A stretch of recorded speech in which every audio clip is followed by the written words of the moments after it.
Shalom, selamat pagi Bapak Ibu Saudara yang dikasihi oleh Tuhan. Pagi hari ini kita bersyukur kalau kita masih boleh ada sebagaimana kita ada. Itu semua hanya karena berkat anugerah Tuhan. Mari Bapak Ibu Saudara, pagi hari ini sebelum kita memulai aktivitas kita sepanjang hari ini, bersama kita akan merenungkan kebenaran firman Tuhan. Pagi hari ini kita akan membuka di dalam Mazmur pasal yang ke-34 ayat yang ke-20. Kemalangan orang benar banyak, tetapi Tuhan melepaskan dia dari semuanya itu.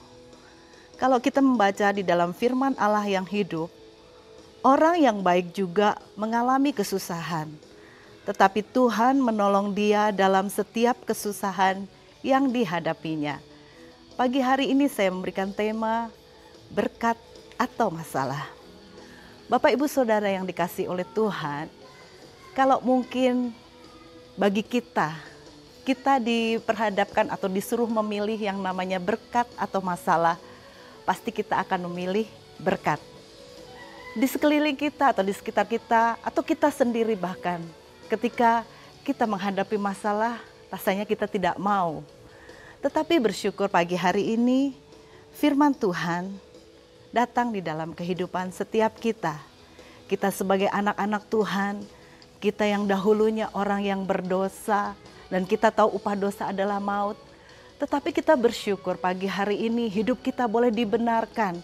Kita menjadi orang yang baik bukan karena kebaikan kita, bukan karena gagah kita.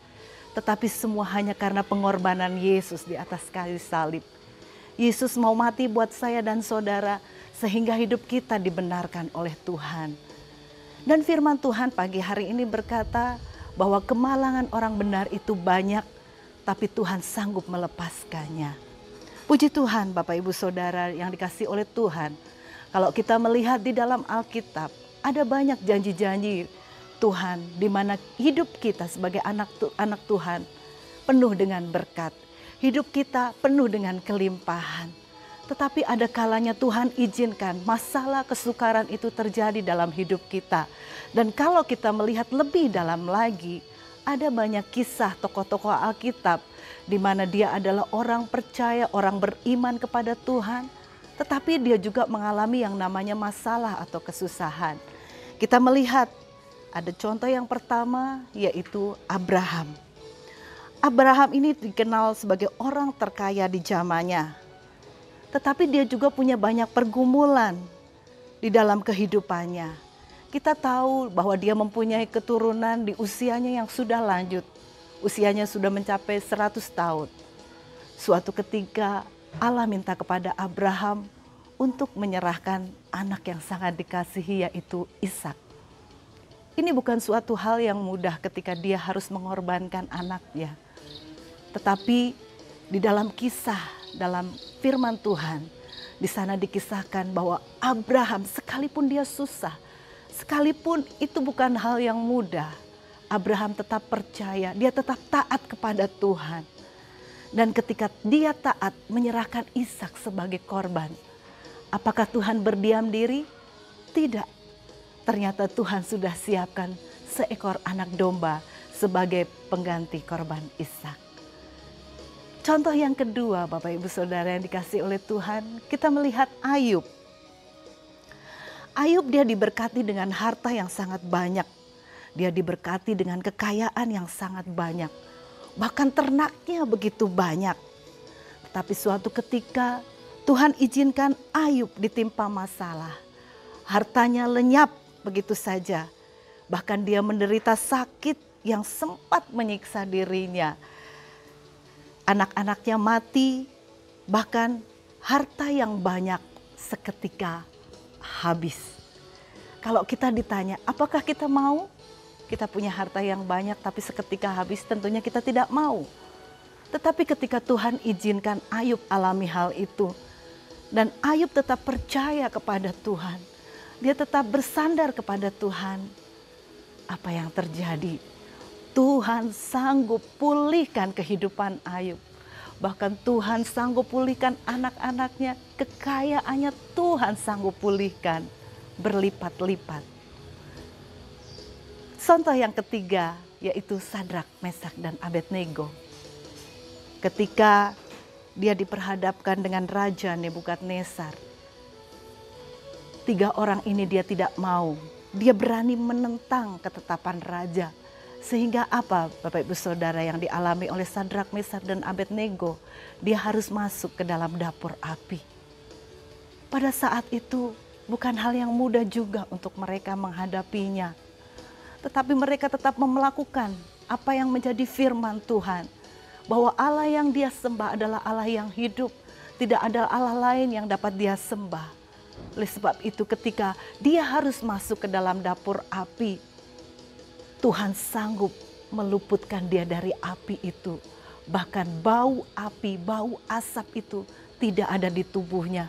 Karena Tuhan sanggup melepaskannya. Bapak Ibu Saudara yang dikasihi oleh Tuhan. Ada kalanya mungkin kita bertanya, mengapa kita seringkali mengalami yang namanya masalah? Ternyata jawabannya, masalah itu adalah merupakan bagian dari proses ketika kita iring kepada Tuhan. Masalah itu merupakan proses Tuhan di mana kita mau pikul salib. Tetapi bedanya ketika kita mengiring Tuhan, ketika kita melakukan apa yang menjadi firman-Nya, mungkin kita alami yang namanya masalah, kita alami yang namanya kesusahan. Tetapi janji firman Tuhan, Tuhan sanggup berikan kelepasan. Tuhan sanggup berikan jalan keluar bagi kita. Sekali lagi, kita mau pilih yang mana? Sedikit masalah, tapi Tuhan tidak menolong kita, atau banyak masalah, tetapi Tuhan selalu menolong kita. Kita selalu percaya dan kita yakin bahwa Dia adalah Allah Immanuel, Allah yang tidak pernah meninggalkan kehidupan kita. Semakin besar masalah yang kita hadapi, semakin besar mujizat yang akan kita alami. Semakin besar kesusahan yang kita hadapi, semakin besar kemuliaan yang akan Tuhan nyatakan dalam kehidupan kita. Tuhan selalu punya banyak cara untuk menolong kita. Mungkin hari-hari ini di antara kita sudah berdoa minta berkat kepada Tuhan. Tetapi justru masalah yang kita hadapi, Bapak Ibu Saudara yang saya kasihi dalam Tuhan, masalah apapun yang terjadi, kita percaya ada rencana Allah yang indah buat setiap kita. Di balik masalah, saya percaya ada berkat yang Tuhan sudah siapkan buat saya dan saudara. Tetaplah percaya kepada Tuhan, sekalipun masalah ada di hadapan kita. Bapak Gembala selalu katakan, jangan responi masalah, tetapi tetap responi firman Tuhan. Kita percaya Allah yang kita sembah, Dia adalah Allah yang hidup. Janjinya tidak pernah terlambat buat saya dan saudara. Sekalipun kita jatuh, kita tidak akan tergeletak. Mari Bapak Ibu Saudara yang dikasihi oleh Tuhan. Firman-Nya berkata, bersama dengan Dia kita akan berhasil. Bersama dengan Dia kita akan bisa melewati setiap masalah-masalah kita. Mari Bapak Ibu Saudara, bila kita mau tetap tinggal di dalam Tuhan, kita mau tetap percaya kepada Tuhan, terus responi dan lakukan setiap firman-Nya dalam hidup kita.